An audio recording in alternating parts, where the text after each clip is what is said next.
Who doesn't like going as fast as a race car?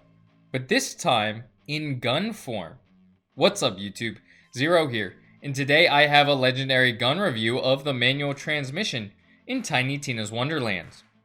In this video, I'll go through the overview of the manual transmission that I have and the one you're seeing in these video clips. Then I'll get into some more gameplay, and I'll talk about the benefits of utilizing the manual transmission and some of the drawbacks.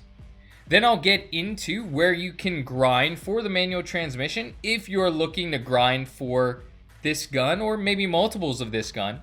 And at the end of the video, I'm going to get into Fate or Hate. Is the manual transmission fated to be in the Fate Maker's hands? Or are you going to hate it, and should you throw it out right away? Before I get into it, I do want to say if you do enjoy this video, feel free to give it a thumbs up and hit that subscribe button for more Tiny Tina's Wonderlands content. I do a bunch of other RPGs, so feel free to check those out as well. Without further ado, let's talk about the manual transmission. So I have the glittering manual transmission of Rattling Chains.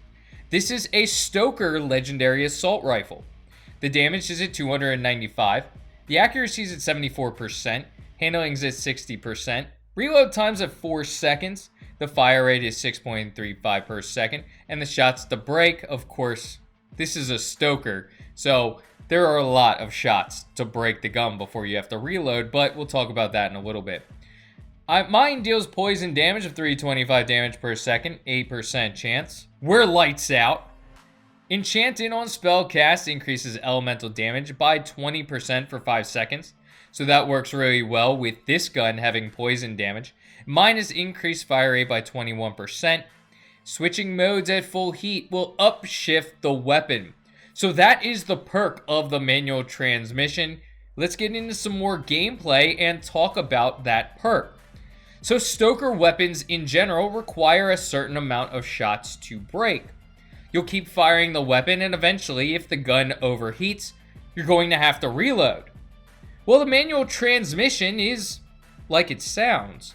A manual transmission car. So on a manual transmission car, you have to shift at the right moment so you can shift your car into the right gear as you're speeding up. Well, that's what the manual transmission is. As you start to get to that sweet spot where the gun is about to break, you switch gears by pressing down on the D-pad, and your gun upshifts into the next gear. And what that does is it actually increases the fire rate of the manual transmission. What it also does is it allows for you not to have to reload. It takes a few split seconds to shift gears, but by doing that, you avoid that 4-second reload we were talking about, and you can get a faster fire rate. So you get dual purpose of shifting gears out of the manual transmission. One, you avoid having to go through that longer reload, and two, you get a faster fire rate. So you get two benefits of utilizing the manual transmission and shifting gears without allowing the shots to break your gun. That can also be a drawback of the gun. One, you have to shift at the right time. If you shift too early or too late, you're going to go into your reload. So if you shift too early, you may be reloading before you have to. On top of that, if you shift too late, of course shifting is the benefit of the gun, you're going to have to reload. Now the reload isn't bad in general, it's 4 seconds, but it still takes away from your gameplay and shooting at your enemies.